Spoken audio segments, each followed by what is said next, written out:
So again, everything starts with that initial basic escape of getting back to the guard, like this.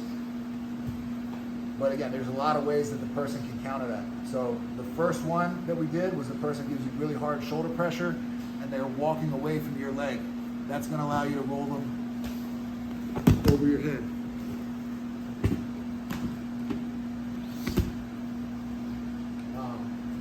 The second was the same technique, just have wrist control. So the other way the person can stop you from getting this in is if he sits to his hip, like that. So now he just blocked all the space underneath. I can't get my knee and elbow to connect because his body's in the way. And he'll usually, when he does this, he won't hold your head here, he'll grab your arm. In general, that's what's going to happen. It's fine if they hold your head, but usually they're going to do this. When this happens, when the person sits their hip to the floor and you can't get your knee under, you take your free hand, so my left hand in this case is going to shoot across and go right inside of his bicep. I'm going to stiff arm with my left arm and shrink my right elbow back.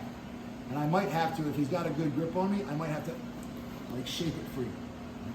If it's no gi, it usually just slips right out, but when there's friction, you might have to shake it free. And now you'll see, once you're in this position, just keep your arm completely extended. If he tries to pull his arm away, he'll just like fall back. If I sit up, he's going to fall back.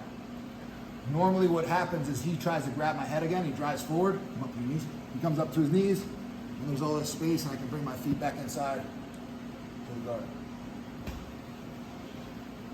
So we go with that initial escape, and the person just sits their hip on the floor and grabs your arm. Bring your free hand across to the inside of their elbow. You're going to stiff arm with your left and shrink your right to the floor. Try to get your elbow actually on the floor. I want you to practice both. The person's going to try to pull their arm away from you. You're going to sit the person up or knock the person back. Or they're going to reach for your head and turn up to their knees. As they do that, you'll see how much space there is. All right, it'd be very easy. I can bring either knee inside and get back to guard. For some of the more advanced people over here, I want you to practice come back. Once I get here, he comes up to his knees. All right, I'm going to bring my knee inside. I'm going to come up on my shoulder. I can bring my hand through to grab his leg. I'm just going to tuck my head through the hole. And spin back around. This will happen. You won't always get the triangle, but you'll easily get back to guard. It looks fancy, but like once you do it, you'll feel how easy it is. All right, so the person sits through. Shoot your hand across. Shrink your elbow. Either if they pull away, sit up.